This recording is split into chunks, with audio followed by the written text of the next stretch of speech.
For the next few weeks, I'm responding to questions and comments that we've received from you, our listeners. Hi, I'm Dr. Griffin Rogers, bringing you Healthy Moments from the NIH. I'm the director of the National Institute of Diabetes, Digestive, and Kidney Diseases. A listener said, I'd like to know more about eating healthier when you have diabetes. Taking good care of yourself can help you feel better, and here are some healthy eating tips. Don't skip meals. For breakfast, try 2 slices of whole grain toast with a tablespoon of peanut butter, or a hard-boiled egg, or an ounce of low-fat cheese. Pack your lunch. Make a sandwich with turkey or lean beef. Use mustard or low-fat mayonnaise. Add fruits instead of chips. And choose a healthy mix of foods each day. And for more tips, visit our website, yourdiabetesinfo.org or mymagicdc.com. This is Dr. Griffin Rogers. Join me next week for more Healthy Moments. Every day it's been the same old thing on my block. You either working or you slanging cocaine on my block. You had to hustle, cause that's how we was raised on my block. And you stayed on your hop until you made you a nut on my block. To hang out was the thing back then. Welcome back to Urban Sports Scene, and we've collected ourselves. We no longer, we still want to laugh, but we're going to get serious now. We're talking NFL. Last night I was watching NFL Network, and I had the chance to see a classic Minnesota Vikings game. Jack Del Rio, who was that? Steve Walsh that played quarterback. Vincey Glenn. I used to have Vincey Glenn's trading card. Our trading card's still around. What happened to that? Huh? They went to the Facebook or internet. Who knows what kids do nowadays? Chris Zorich, Mike Minter. Chris Zorich was a beast. Y'all remember him? Yeah, he brought light-skinned football players Mike back. Minter. When I looked at it, I'm like, dang, football ain't even really lost a step. Players are faster now, but I had fun seeing that. Anyway, it made me think about how back then you didn't have a bunch of player holdouts, and currently we got a few that are in the spotlight, Darrelle Revis, Chris Johnson. What y'all think about NFL holdouts? I think in terms of players holding out, they can try to hold on and get their money. Their contracts ain't guaranteed. The owners can cut you anytime, any drop of a dime, so why not try to get your money? The thing about it is when it gets ridiculous, that's the problem. Ridiculous how? Like Andre Johnson just signed a deal. Blame Drew Rosenhaus. That's his fault. I think whenever you sign a contract, is for past work. Mm-hmm.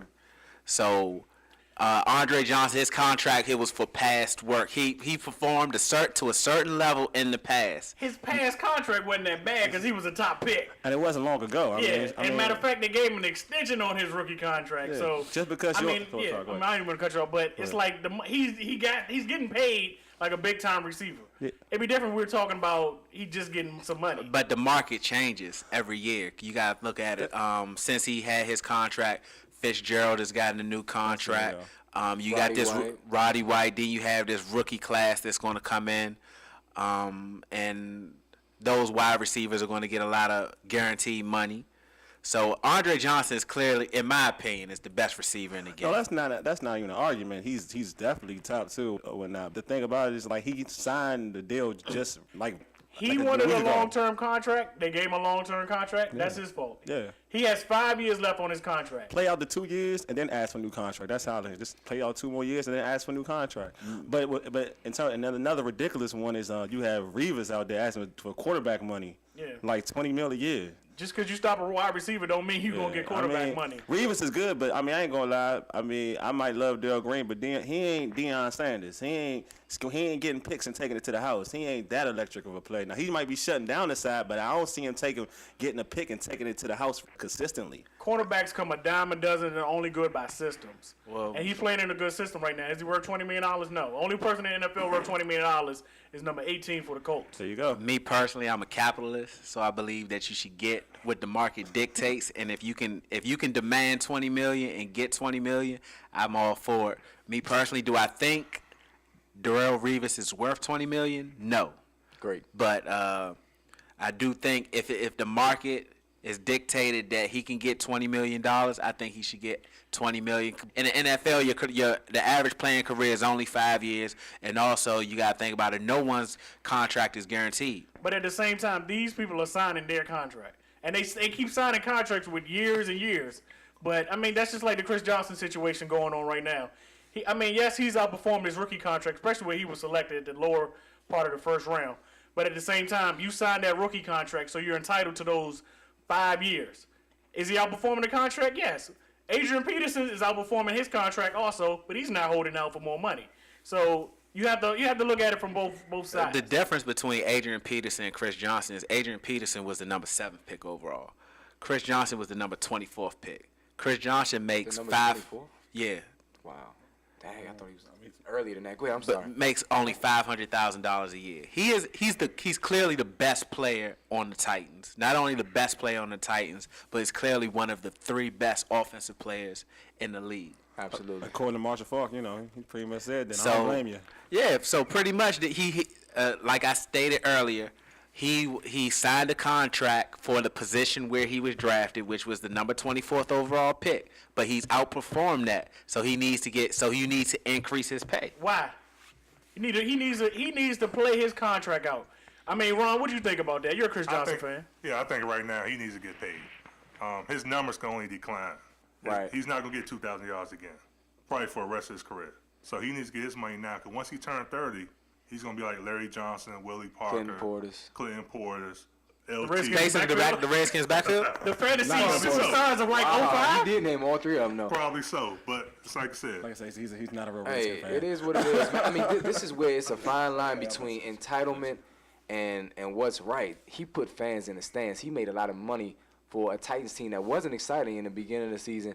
And for that matter, I mean, who else is exciting on that team besides Chris Johnson? Vince Young. Except for Vince Young, Vince no Young, one. Didn't somebody commit suicide? Oh, I thought it was somebody else. If you think about it, they started off 0-6. And then what yeah. happened? Well, they put Vince Young in and they started running the ball. I more. will, They yeah. was passing the ball with Kerry Collins. Vince Sorry, Young Rick. gives them the best chance to win. Now, you good? Go ahead. You got anything else to say? Oh, all right. Well, I mean, like I said, most of the time I think that athletes are entitled. I can't hold out for my job. I wish I was getting paid more. But it is what it is. I mean, y'all got any final thoughts on that before we go to real talk? Just basically, you can get cut. Owners can cut you when you're 30 years old and you had a good career and whatnot. So why not bank on the money while you can? Yep. The NFL is a league where you get paid what you're worth. Go ahead. I don't see them giving their money back when they have a terrible season and ruin our seasons in fantasy football. That's how I feel. Just don't put them Hey, on the man. cover, man. We'll be back with real talk. Hi, this is Sarah Evans. Did you know that America's most common disaster can often be prevented? I'm talking about home fires. And this holiday season, the American Red Cross wants to help you stop fires before they start. Holiday lights, candles, and trees can increase your risk of fire. Learn how to have a happy and fire-free holiday by visiting www.redcross.org/homefires or contact your local Red Cross chapter. Welcome back. Yeah, man, how you doing? You good? I know you like that. I know you like that. How long you been back, man?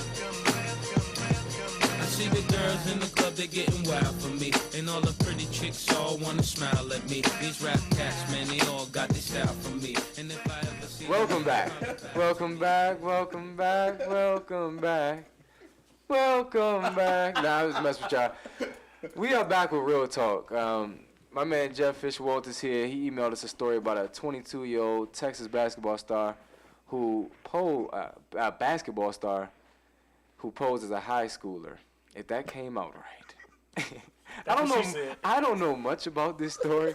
Fish, please talk about it. Well, real talk is, this story that came out, it's been in the news probably about a week now. It's probably great for a BET Movie of the Week or MTV movie. A 22-year-old high schooler goes back to high school and becomes a player of the year and starts dating little high school girls. But I just found it intriguing that a dude that was a Division I basketball player and 22 years old from Florida, then he creates this elaborate, scheme or story to go back to high school and play basketball in the state of Texas. So, I just found it so, it's kind of wild. It's pretty much something you'll never hear about too often in sports. Wasn't it like a movie or something? Like Sweet 16 or something like that? This like is the little white supposed to be boy real talk. movie So or something? let's keep it real. Let's get serious. But not all Just jokes imagine if your sister was 16 and she brought a dude over to the house. You like, oh, he's nice. He basketball style. We gonna get some money later on in life. And he turned out to be 30. You be like, man, that dude shaved his chest hairs. I'm sorry. I'm saying we getting serious, but for real, you'll be pissed though if it's your daughter, your sister, whoever. Hey, I think the main thing here is just people are upset because over how he deceived everyone. For the life of me, I can't understand the logic of why would you be a 22-year-old, you would go back to high school, lie to be 16 again, just to play